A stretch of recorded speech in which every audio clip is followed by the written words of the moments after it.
Third night? Third night? I am oppressed by such strange thoughts, such gloomy sensations. Questions still so obscure to me are crowding into my brain, and I seem to have neither power nor will to settle them.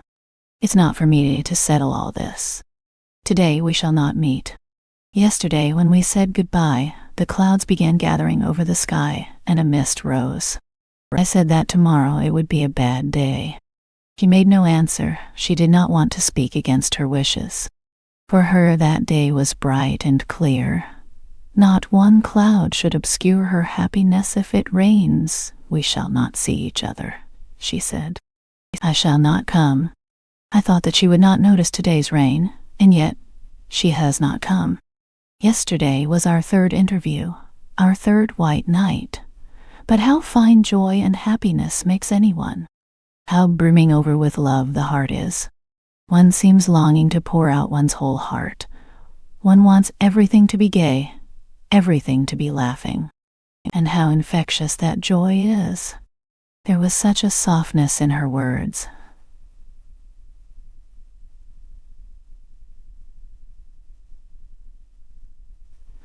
Such a kindly feeling in her heart towards me yesterday.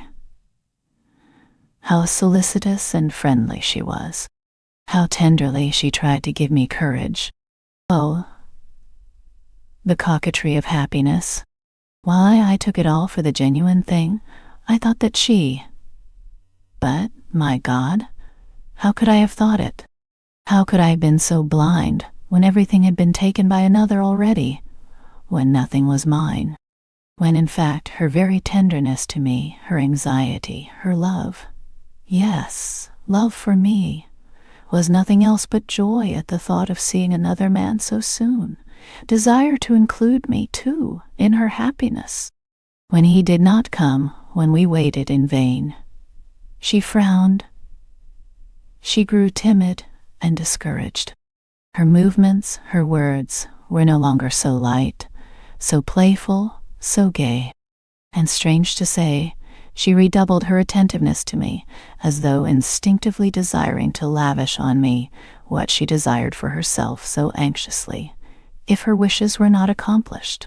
My Nastenka was so downcast, so dismayed, that I think she realized at last that I loved her, and was sorry for my poor love.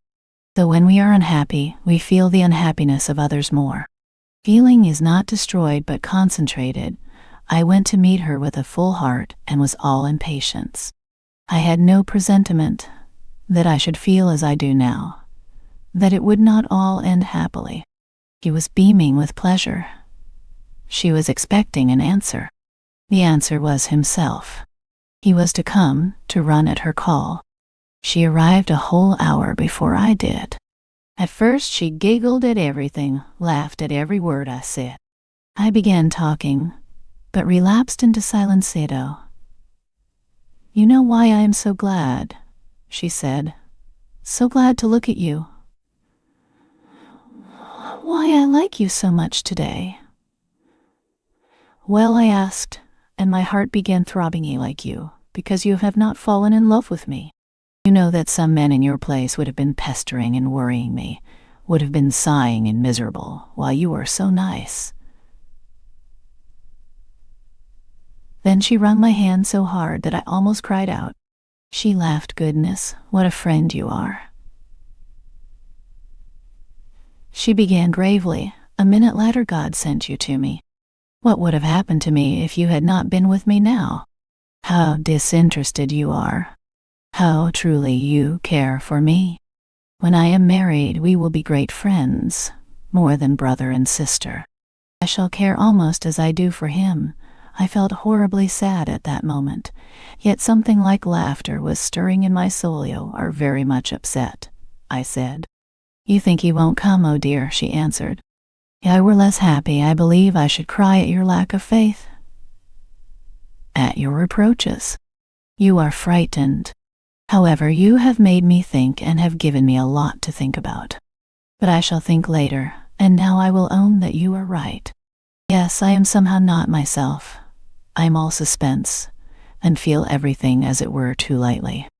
But hush, that's enough about feelings. At that moment, we heard footsteps, and in the darkness, we saw a figure coming towards us. We both started. She almost cried out. I dropped her hand and made a movement, as though to walk away. But we were mistaken. It was not he. What are you afraid of? Why did you let go of my hand? She said, giving it to me again. Come, what is it? We will meet him together. I want him to see how fond we are of each other, how fond we are of each other, I cried. Oh, Nastenka, Nastenka, I thought, how much you have told me in that saying. Such fondness at certain moments makes the heart cold and the soul heavy. Your hand is cold, mine burns like fire. How blind you are, Nastenka. Oh, how unbearable a happy person is sometimes. But I could not be angry with you. At last my heart was too full. Listen, Nastenka. I credo you know how it has been with me all day. Why, how? Tell me quickly. Why have you said nothing all this time to begin with, Nastenka, when I had carried out all your commissions? Given the letter? Gone to see your good friends then? Then I went home and went to bed. Is that all? She interrupted. Laughing, geez, almost all, I answered, restraining myself, for foolish tears were already starting into my eyes. I woke an hour before our appointment. And yet, as it were, I had not been asleep. I don't know what happened to me. I came to tell you all about it, feeling as though time were standing still.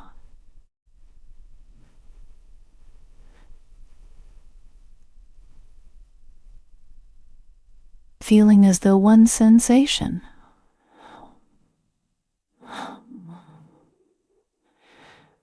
one feeling must remain with me from that time forever. Feeling as though 1 minute must go on for all eternity, and as though all life had come to a standstill for me.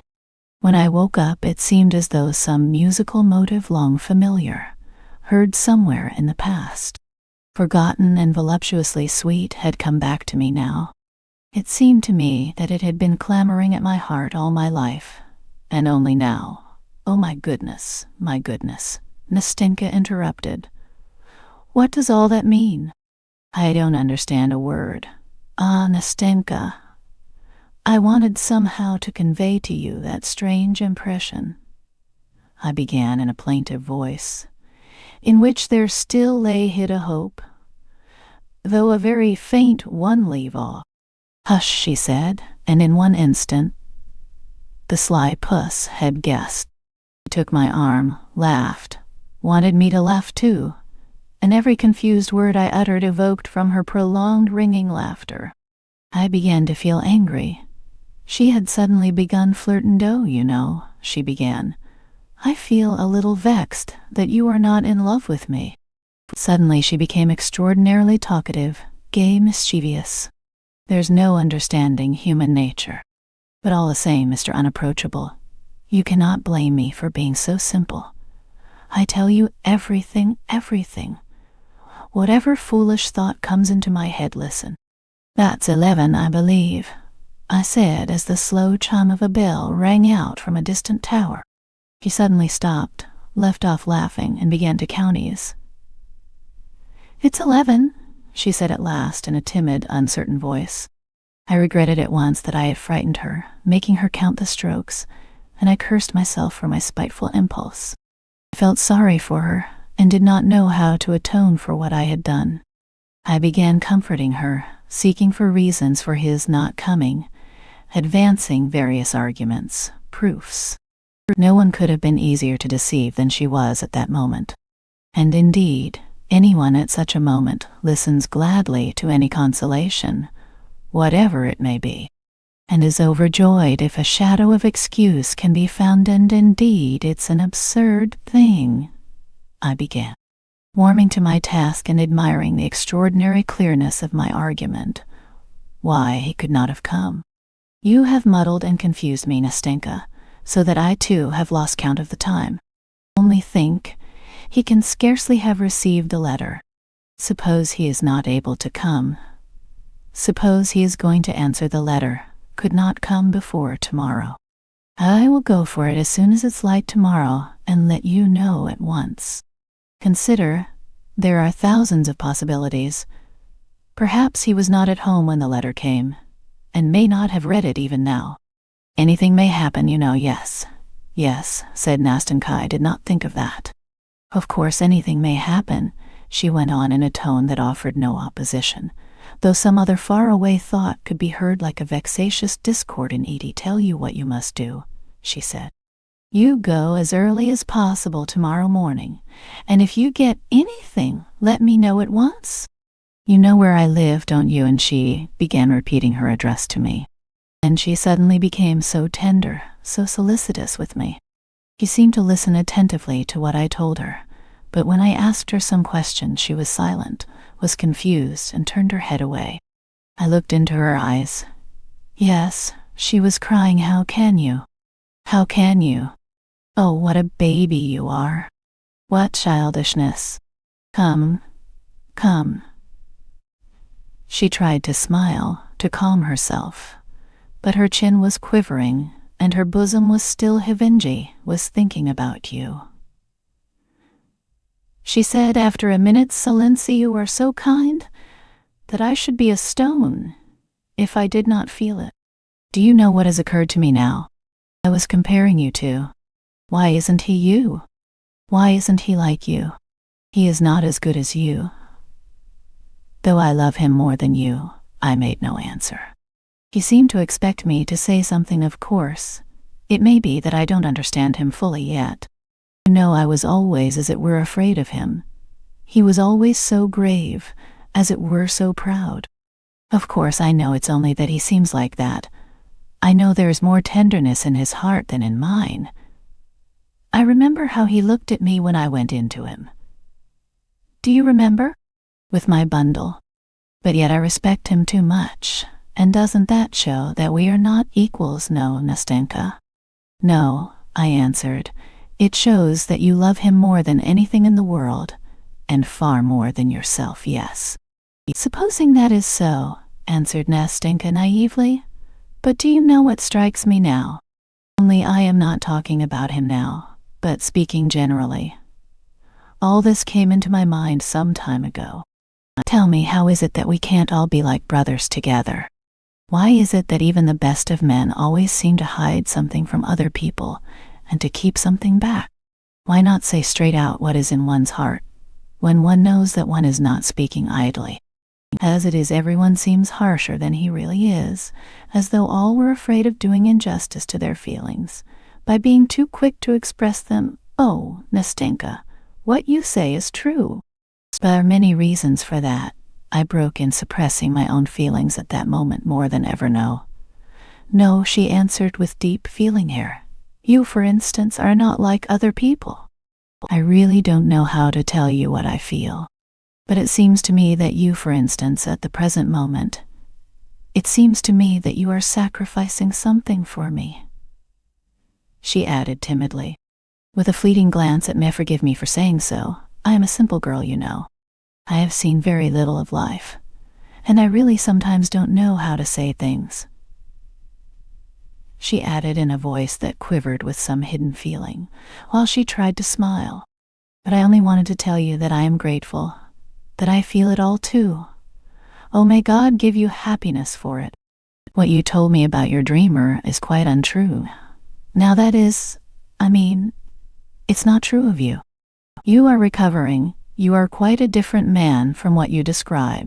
If you ever fall in love with someone, God give you happiness with her. I won't wish anything for her, for she will be happy with you. I know, I am a woman myself.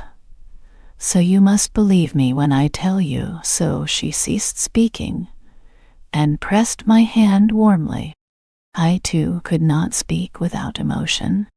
Some minutes passed at ease. It's clear he won't come tonight, she said at last, raising her head. It's late. He will come tomorrow, I said in the most firm and convincing tone. She added with no sign of her former depression. See for myself, now that he could not come till tomorrow. Well, goodbye, till tomorrow. If it rains, perhaps I shall not come. But the day after tomorrow, I shall come. I shall come for certain, whatever happens. Be sure to be here. I want to see you. I will tell you everything. And then when we parted, she gave me her hand and said, looking at me candidly, we shall always be together, shan't we?